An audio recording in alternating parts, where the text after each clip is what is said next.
ரோகிணியும் மனோஜும் சேர்ந்து 2 பேரும் ஒரு ஷாப் வாங்கினாங்க. பட் அந்த ஷாப் வந்து லாஸ்ட்டில் வந்து நட்டத்தில் தான் போயிட்டுருக்குன்னு சொல்லலாம். ஏன் அப்படின்னு பார்த்தீங்கன்னா, லாஸ்ட்டாக வந்து நம்ம ஸ்ருதியோட அம்மா வந்து ஏசி, ஃபர்னிச்சர் அது இதுன்னு சம்திங் நிறைய இது வாங்கி முத்துவோட வீட்டுக்கு அனுப்பியிருந்தாங்க. பட் முத்து வந்து கால் பண்ணி என்ன நீங்கள் எனக்கு பிச்சை போடுறீங்களா அப்படின்னு சொல்லி திருப்பி அனுப்பிச்சிட்டாப்புல. அதனால் நம்ம ஸ்ருதியோட அம்மா என்ன பண்ணாங்க, நேராக எங்கே வாங்கினோம், நம்ம ரோகிணியோட ஷாப்பில். ஸோ அந்த ரோகிணியோட ஷாப்லேயே கொண்டு கொடுத்துடலாம், நம்ம மனோஜ் மூஞ்சில் கறியை பூசலாம், இதனாலேயே ஒரு சண்டை வரும் அப்படின்னு சொல்லி நினச்சிட்டு அதனாலேயே வந்து நம்ம மனோஜோட ஷாப்புக்கு கொண்டு வந்து அவங்க முன்னாடியே கொண்டு வச்சுட்டாங்க. எனக்கு இந்த மெட்டீரியல் வேண்டாம் ஏன் அப்படின்னு சொல்லி கேட்டதுக்கு, இல்லை நான் வந்து உங்கள் வீட்டுக்கு தான் அனுப்பினேன் வாங்கி, ஆனால் முத்து வந்து வேண்டாம் அப்படின்னு சொல்லிட்டாரு.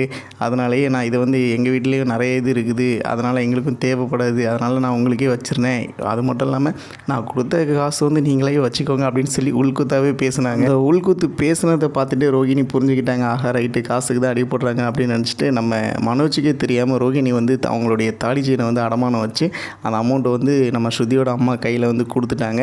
கொடுத்து முடிச்சுட்டு ரொம்பவே சங்கடமாக இருக்குது அப்படின்னு சொல்லி 2 பேரும் பேசி சமாதானமாகறாங்க.